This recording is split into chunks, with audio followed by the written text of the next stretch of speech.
13% of the 13,000 families that tried to cross last week were sent back, according to Axios. So where do we get a majority out of 13%? The vast majority of adults are being sent back. Okay, so the family units, 87% of them are being taken into the United States to either be resettled or await their hearings. I'm just curious, 87% in the country of the family units is not a majority being sent back. A majority of adults, which every adult is not a part of a family unit, as I'm sure you're fully tracking, and tens of thousands of people are coming to our border. We know that. And so the majority of adults are being turned away. Our policy remains the same. We are implementing Section 42. As the president touched on, and I touched on a little bit earlier this week, there are capacity issues in Mexico, which we are in discussions with them about addressing. And they are not in a position to accept and take the families that they have in the past. So that's part of the diplomatic discussions that we're having. Okay, and just one more about yesterday. We noticed, starting at the end of the campaign, and then into the transition and here at the White House, anytime that the president has an event where he is given a list of reporters to call on, Fox is the only member of the 5-network TV pool that has never been on the list in front of the president. And I'm just curious if that is an official administration policy. We're here having a conversation, aren't we? Yes, but And do I take president- questions from you every time you come to the briefing room? Yes, but I'm Has the asking about president taken president. questions from you since he came into office? Unfortunately, Yes or no? only when I have shouted after he goes through his whole list. And the president has been very generous with his time with Fox. I'm just curious about this list that he has given.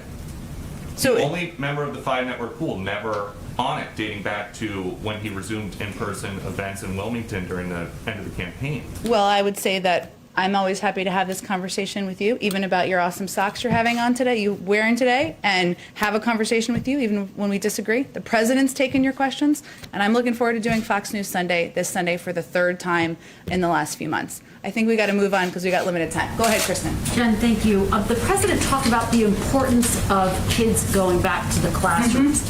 In many schools all across the country, they are not going back to the classrooms, and there aren't imminent plans to do so because teachers' unions say that they want their teachers to be vaccinated first, even though the CDC says that's not required. How are you going to deal with that? And are there any discussions about saying to teachers' unions, you have to go back to the classrooms? Well, first, actually, 76% of schools do have teaching, do have kids in the classroom for part of the week, and about 46% are back 5 days a week, and we expect that to continue to increase over time. The president said the majority. He wants the majority Right, to be but back by 5 day days a 100, week. and Yes. we're on track to meet that objective. I will say that we took a step in this administration to prioritize teachers through our pharmacy program. That program is working. It's effective. Teachers can go. They are prioritized at pharmacies. It's something we had the power to take and implement, and we feel it's very much in line with the CDC guidelines because it is one of the mitigation steps, and it's a step we had the power to take and put into place. We actually don't see an issue coming up with schools not reopening. They are reopening. More are reopening every single week, and we certainly feel we're on track to meet our goal. And when you look at some of the polling as it relates to the vaccinations, still about 30% of adults say they don't plan to get one. How do you get things back to normal with those types of figures? And when specifically do you plan to move forward with the vaccine campaign to try to improve education? It's launching, Kristen. It's happening. We are launching a public campaign. There are some details that have been out and reported, I believe, in the Wall Street Journal. We'll get all that information out to all of you. I will say that what we have learned from our own data is that part of our investment and focus needs to be in trusted voices and trusted partners. We've seen some improvement in confidence among a range of communities in the efficacy of the vaccine. That's good news, right? What we have seen concern about, and what we still have concern about, is access, and that is the big issue. Because now, when we start to get to the point where we are trying to reach more and more communities, of course, vaccinate adults, Americans in this country.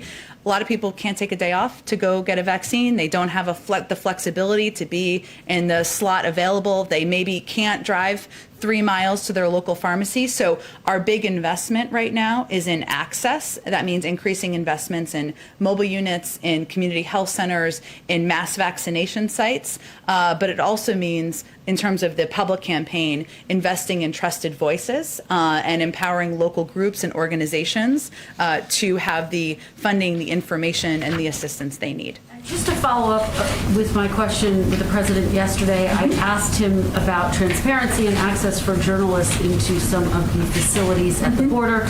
The president said, "I will commit when my plan is underway to have access." It sounded to a lot of people like he was saying, "I will let more cameras in once I'm satisfied with the conditions." How is that consistent with transparency? That's not actually what he meant. I'll first say we did allow access, including an NBC camera, exclusively into the shelter facility on Wednesday. And we're committed to increasing access and doing additional pools, making it available, these facilities, including the Border Patrol facilities, as well as the shelters. What he was conveying is right now his focus is on moving these kids out of these Border Patrol facilities, right? And making sure it's done in a way that keeps them safe and keeps everyone safe. That does not imply that we are not going to allow access until that is done. It implies that is his first focus. So thanks for asking the question. That was his intention.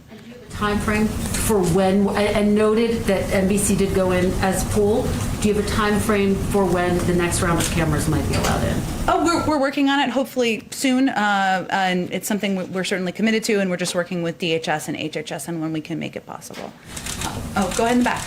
So obviously they're on guns. Obviously there's lots of pieces of legislation the president is advocating for. But when he spoke yesterday about priorities, some gun control groups felt frustrated. They felt like he was saying gun control is not a priority compared to infrastructure, compared to Build Back Better. What's your response to groups who took that message away from the president's comments yesterday? Well, first, the president understands their frustration, and he understands it as one of the few people in government who ever beat the NRA twice by leading the fight to pass the Brady Bill and the assault weapons ban. He understands as a person who led the effort at President Obama's request to strengthen gun measures after Sandy Hook, and when that was voted down, helped put in place 23 executive actions to combat gun violence. You'll see more executive action, as Josh and others were asking about, and that review's underway, and more efforts by him and the administration to move forward in the weeks ahead, whether that is on legislation, supporting efforts that are happening in states, which we've seen as very effective and impactful, and largely due to the advocacy and activism of a lot of these groups. But, we would say that the frustration should be vented at the members of the House and Senate who voted against the measures the president supports. And we'd certainly support their advocacy in that regard. And on the border, Secretary Mayorkas has put out a statement saying this is the highest case of border crossing in 20 years. Yesterday, President Biden made it seem like this is not too unusual compared to other previous years, that in terms of the number of people trying to cross the border, it's about average. Those don't seem to square. How does the administration view this in terms of whether this is precedented or whether this is an increase?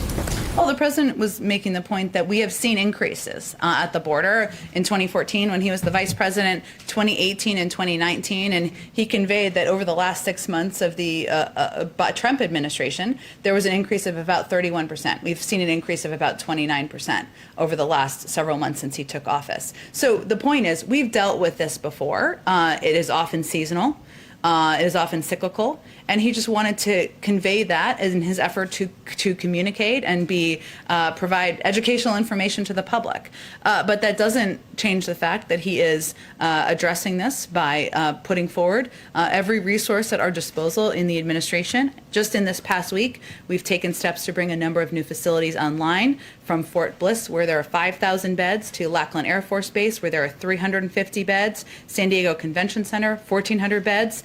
These 3 sites alone provide at peak capacity an additional 6,750 beds. One of our biggest issues, as we've talked about before, is moving these kids out of the Border Patrol facilities into the shelters, and we need to have places that are safe, that have educational resources, health resources, mental health resources, legal resources. This is a step toward doing that. The other piece where he has been very focused, as we all have been, is on expediting processing at the border. And earlier this week, the Office of Refugee Resettlement also instituted a revised policy for certain children who have a parent or legal guardian in the United States.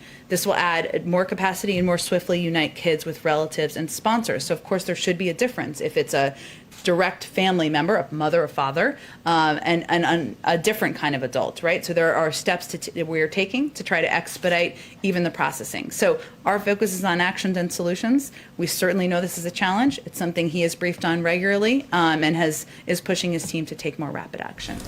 Go ahead, Peter. Thank you, Jeff. The President has said he wants bipartisan support, I think, for infrastructure package as well. Is that possible when Republicans are pretty adamant they don't want tax increases? In other words, how can you achieve bipartisan support for infrastructure if Republicans are drawing the line, a hard line on taxes? Well, first I would say, Peter, that I don't think most Republicans think that the United States, one of the wealthiest countries in the world, should be 13th in the world as it relates to infrastructure. You know, roads that are broken down, infrastructure that isn't working, a lack of access to broadband, that's not a Democratic issue. And the president is going to continue to make that case. Now, we don't know what the votes will be. We haven't proposed a package yet. And certainly what it will be tied to and the pay-fors will be a part of that discussion. But he certainly believes there's been a history of support for investing in infrastructure. He has had bipartisan meetings in the White House. He's worked with Democrats and Republicans on getting legislation, getting steps taken in the past. And he's hopeful that there's an agreement on that moving forward. Go ahead, Anita. Thanks. 6 former commissioners, FDA commissioners, have called on the president to go ahead and nominate an FDA commissioner. You probably saw this week that the second in command there has announced that she's leaving. I'm wondering when the president plans to appoint someone or nominate someone to the FDA. But more broadly, I wondered if you could talk a little bit about why the president is behind Presidents Obama and Trump on appointing both at the FDA and a variety of other vacancies, including the Deputy Secretary at DHS and the Solicitor General. Well, I'll also point out that the president is also the first president to have all 15 cabinet nominees confirmed on this timeline and without a single one dropping out, if we're just making comparisons between administrations. He certainly wants to have an FDA commissioner in place. He wants it to be the right person. And, there sometimes is a journey on personnel and determining who the right person is for the job, who's willing to do the job, who's available to do the job. And it's a priority, but I don't have an update for you on when he will nominate someone. In general, just on some of these other positions, I take your point about the cabinet. I'm asking about some others, so. What was your question again? Well, just more broadly, why he's behind on some of these other positions that are not the actual cabinet that you've referred to. Well, I think it's a little bit of apples and oranges. We obviously have made a great deal of progress on, again, the people who are running and leading these agencies more than any administration since the Reagan administration. We feel very good about that. We've also walked into a presidency where he is dealing with a pandemic that is still killing 1,000 people a day, 10 million people out of work, racial injustice across the country, a climate crisis. So he's got a few things on his plate, but he is committed to personnel, moving things forward, and certainly wants to have a full team across agencies. And then if I could just follow up on something, you mentioned Title 42, which closes the border to non-essential travel. Before President Biden was president, several lawmakers, including then Senator Harris, now Vice President, obviously, called it an unconstitutional executive power grab that had no known precedent or clear legal rationale. Why is that still something that he has not rescinded? Is he reviewing that? What is the situation there? He clearly doesn't agree with the vice president on that. It's in place for public health reasons, given we're in the midst of a pandemic. That's why it's in place. I think we're gonna have to move on. Go ahead. A couple of COVID questions, Jen. Since January, the number of Americans who have been tested for COVID has dropped off dramatically as more people are getting vaccinated. This is a real concern for public health officials who think that testing is, cornerstone to keeping the pandemic in check. So what is the administration's plan to make sure that those testing numbers don't fall off further as more people get vaccinated? You're absolutely right, and testing is a key part of returning to normalcy, whether it's schools or workplaces or businesses, especially as we still have a majority of the population that still needs to be vaccinated, although we're working to expedite that. There is funding in the American Rescue Plan. There is funding to also allow for that, or institute or give funding, I should say, to schools to also make that available there. So it's something that we'll continue to communicate about to governors, to school leaders, to businesses about the importance of testing. And we have resources now that have been passed in the American Rescue Plan to help alleviate some of the cost Okay, and one more. The NFL has announced that it is not going to require players, coaches, staff members to get the COVID vaccine if they want to play, practice, etc. Is that a mistake? Then should this vaccine be required for athletes? Well, I would certainly, I don't know that we're making NFL policy from here, but it is certainly recommended by public health officials, by officials from our federal government, because it's how we can keep people safe and healthy, whether it's our family members or our friends or people in the stands who are attending these games. So certainly we would advise any entity to follow public health guidelines, to recommend that their players, the members of the NFL, follow those public health guidelines, whether it's mask wearing, social distancing, washing hands, and certainly getting the vaccine when they have access. Go ahead. So a question again about voting rights. The president has expressed support for H.R. 1. Yeah. He's going to put out a statement later today.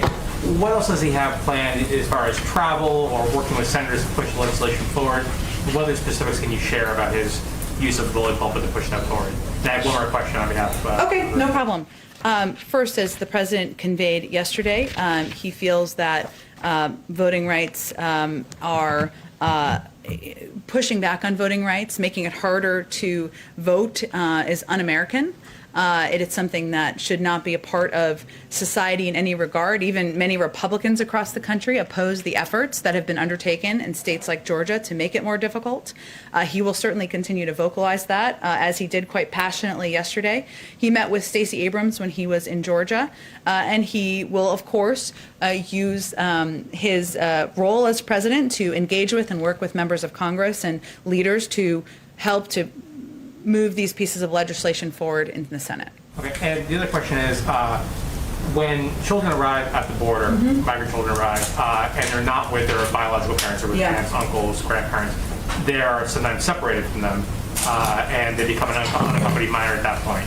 Does the administration look at changing that policy to let non-members stay together when they're not a biological parent? Well, I think that there are steps that are taken to ensure, because there has been a history of child trafficking, right? And we want to prevent that from being a risk that is posed to children. I'm not aware of any consideration of changes. I'm happy to check and see if there's anything underway. It would decrease the number of unaccompanied minors if they can stay with an aunt, an uncle, or grandparent. That certainly is true, but I think we have to ensure that individuals are vetted, that they are who they say they are, and there have unfortunately been cases in the past where that has not been the scenario. So we are mindful of that as well. Go ahead. I have a question about the Iowa 2nd Congressional District race. 4 Republican senators in a letter to corporations are calling the battle for Democrats to take back the seat an unacceptable attempt to undermine a legitimate democratic process. Does the president agree with their assessment? I believe that the process that is outlined by the House of Representatives is what's being followed here to ensure every vote is counted. So no, he wouldn't agree with that. And then just one more question. Will the White House comply with the White House Democrats' request for documents from the last 6 weeks of the Trump administration as part of their investigation into what happened on January 6th? A lot of those documents would be in the National Archives, I believe, so I'm not sure it would be White House documents, but if they're White House documents, I can